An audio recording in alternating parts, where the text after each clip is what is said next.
वालेकुम, my name is Faizan Javed और आज हम डिस्कस करेंगे लिविंग इन द पास्ट के बारे में। पास्ट जो ऑलरेडी हो चुका है, जिसके बारे में अब हम कुछ नहीं कर सकते, लेकिन फिर भी हम ज़्यादातर उसी पास्ट के बारे में सोच रहे होते हैं। एग्जाम्पल ऐसी है जैसे आप कार चला रहे हो और आप बैक मिरर पे देख रहे हो। जब आप कार चलाते हुए बैक मिरर पे देखेंगे तो आपकी कार कोलैप्स हो जाएगी, क्योंकि आपको आगे देख के कार चलानी चाहिए थी। पास्ट में जो सबसे ज़्यादा चीज़ इंसान को हर्ट करती है वो है रिलेशनशिप। अक्सर लोग अपने पास रिलेशनशिप को भूल नहीं पाते। बहुत से रिलेशनशिप फैक्टर में से एक फैक्टर है डाइवोर्स। एक सर्वे के हिसाब से जो लोग डाइवोर्स हो जाते हैं उनमें से 48% वुमेन और 36% मैन डाइवोर्स होने के बाद अपनी पूरी ज़िंदगी सिंगल ही गुजार लेते हैं। उसका रीज़न ये होता है कि उनका पास्ट का एक्सपीरियंस इतना ख़राब होता है कि वो आगे जाके कोई रिस्क दोबारा लेना नहीं चाहते हैं। जबकि होना ये चाहिए कि उनको लाइफ को कंसिडर करना चाहिए कि जो हो गया सो हो गया, अब उन गलतियों से सीख कर आपको आगे बढ़ना चाहिए। वो ये नहीं सोचते कि उनके पास और भी अपॉर्चुनिटीज़ हैं और वो अपने साथ कोई लाइफ पार्टनर को सेलेक्ट करके अपनी लाइफ को अच्छा बना सकते हैं। सेकेंड एग्जाम्पल टॉक्सिक रिलेशनशिप की है। इसमें दो कैटेगरी है, first arrange marriage and second love marriage. Marriage toxic उस वक्त होती है जब आप डिफरेंसेस पे आर्गुमेंट पे ज़्यादा फोकस कर रहे होते हैं। जो डिफरेंसेस है उसको साइड पे करें, लेकिन जो चीज़ें कॉमन है उसको ज़्यादा से ज़्यादा यूटिलाइज करने की कोशिश करें। कोलैबोरेशन करें, कोई ऐसी एक्टिविटी करें जिससे दोनों की इन्वॉल्वमेंट हो। इससे ये होगा कि आपका रिलेशनशिप स्ट्रेंथनिंग होगा। Second, love marriage. Love marriage में आप एक दूसरे को पहले से ही जानते हैं और आपकी एक्सपेक्टेशन ऑलरेडी बहुत हाई होती है और इसी वजह से ही सबसे ज़्यादा प्रॉब्लम आती है। लव मैरिज में बिफोर मैरिज आपने अपनी एक आर्टिफिशियल पर्सनालिटी को डेवलप किया होता है। एक दूसरे को इन्फ्लुएंस करने के लिए आप हमेशा सिर्फ अपनी पॉजिटिव साइड को दिखाते हैं, जिसकी बेसिस पे आप डिसाइड करते हैं that you are made for each other.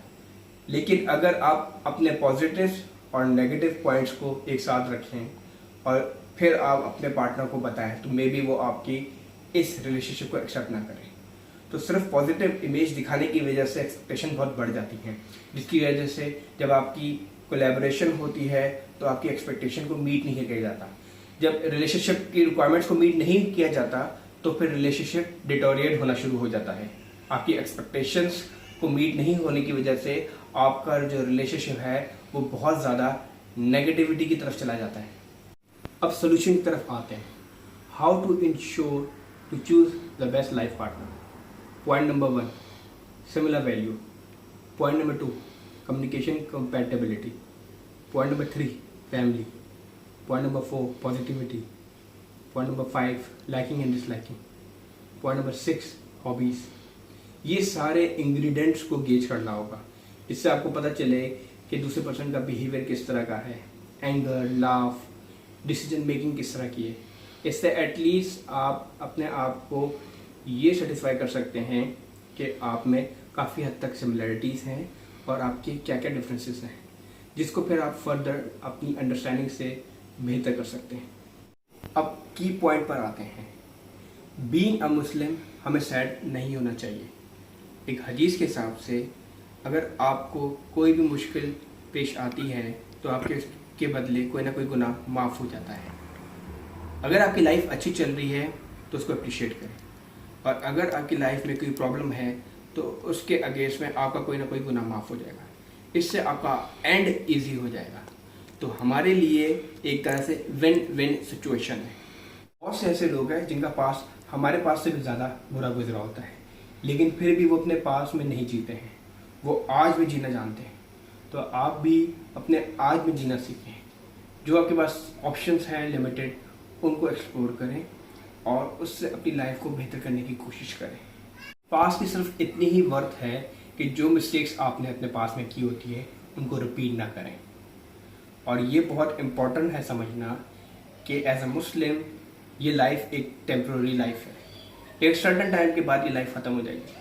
अगर मैं एज अ किंग भी अपनी लाइफ को गुजारूँ तो एक सर्टन टाइम के बाद मैं और मेरी सराउंडिंग ख़त्म हो जाएगी।